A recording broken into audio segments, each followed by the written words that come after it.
Where were the ministers while people's lives were at stake? Where were the bureaucrats while people were running out of oxygen and plasma? Why has the government failed to work in regards to the COVID situation? So many questions, yet none can be answered. While the government was neglecting the COVID situation and attending political rallies, in other parts of the country, people died because of hunger. The lower class who cannot afford the treatment ended their loved ones' lives because of financial instability. We are here today to call out the evils happening all around the nation. People dying due to the lack of resources, especially the people living in rural parts of India. We, the privileged class, have been blinded by the lights of our safety and well-being and have been very uncompassionate of the lower class throughout the first phase of COVID. But people have stepped up to ensure the welfare of the society, this time when the authorities have failed to do so on their side. On 23rd March, which is the first day of the lockdown, nearly all services and factories were suspended.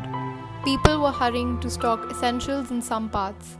It was ordered after a 14-hour voluntary public curfew on 22nd March, followed by enforcement of a series of regulations in the country's COVID-19 affected regions.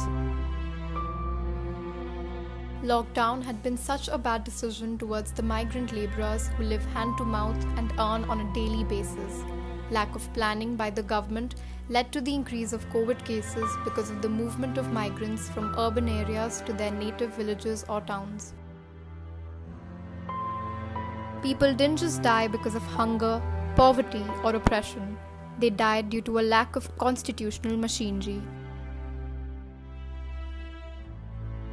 Coming to the elephant in the room, Indian healthcare and lack of infrastructure. Healthcare has always been an industry that gets monopolized by the upper class, and it's no secret that only a fraction of India's population receives proper treatment.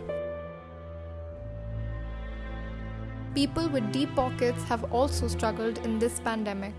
The unavailability of crucial drugs, oxygen cylinders, oxygen concentrators, or beds has been the biggest agony of society.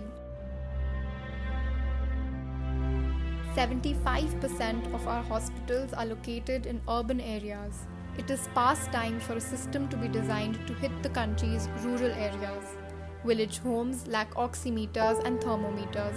Supplying these should be a top priority. The second wave has already devastated the countryside, and there might even be a third wave. As a result, India must urgently increase its ability to fight through these situations. After this, we can no longer be caught off guard.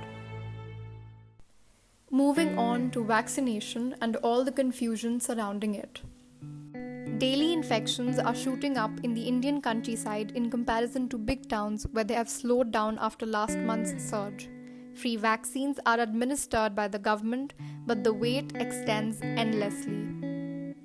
While India is the world's biggest vaccine maker, it is struggling to produce enough doses. Its two current vaccine producers will take 2 months or more to boost monthly output to more than 110 million doses from 70 million to 80 million. Team India Today surveyed rural Varanasi and discovered that the majority of people lack the required internet access, smartphones, electricity, and vaccine knowledge to register for the vaccine. Mass migration has resulted in worsening of the disease and lack of emergency care, with thousands of villagers fleeing to urban centers, mostly in other states, in a desperate attempt to find aid. It is taking a superhuman effort to handle this crisis with limited resources. Is black marketing being fueled by the people responsible? As hospitals began requesting patients' family members to obtain the medication, many people were left with no choice but to turn to the black market. In one case, a lawyer from a Delhi-based law firm set out to obtain it for 2 of his friends who were admitted to a private hospital in the last week of April. Remdesivir was not available at the hospital according to the doctor. Citizens have paid rupees 50,000 for a vial of remdesivir and rupees 40,000 for oxygen cylinders in Delhi over the last few weeks to save the lives of loved ones, as the COVID surge overwhelmed the healthcare system and provided fertile ground for black marketers. On May 17th, after being on the run for over a week, businessman Navneet Kalra was arrested by the Delhi police on Sunday night for alleged black marketing and hoarding of over 500 oxygen cylinders. He sold them for 50,000 to 70,000 rupees each. Black marketing is an industry being built on people's graves. The lower class has been oppressed and deprived of their rights to basic healthcare and medication. All the promises made during the times of elections and political rallies turned out to be empty. The authorities promised to add beds with all facilities on an everyday basis, but there hasn't been any rise with the availability situation. On the contrary, people have been struggling to find beds throughout the nation. In October, when India was witnessing the peak of the first phase of COVID, the government allocated 201.58 crores to set up 162 pressure swing absorption plants throughout India. However, the Union Ministry of Health and Family Welfare on 18th April declared that only 33 plants were set up in 6 months. People have gone through a lot, and there are tougher times that lay in front. Since the government had been a forlorn hope, आज चारों तरफ मैंने ऐसी सभा पहली बार देखी है. social media stood up to take care of people's needs. People helping each other without caring about one's cultural or racial differences is such a euphoric feeling. Several teenagers all over India formed organizations to neutralize the situation, which helped the nation throughout. Organizations like Hemkund, Robin Hood Army, and Khalsa Aid have reached out to as many people as possible and have worked with 100% efficiency.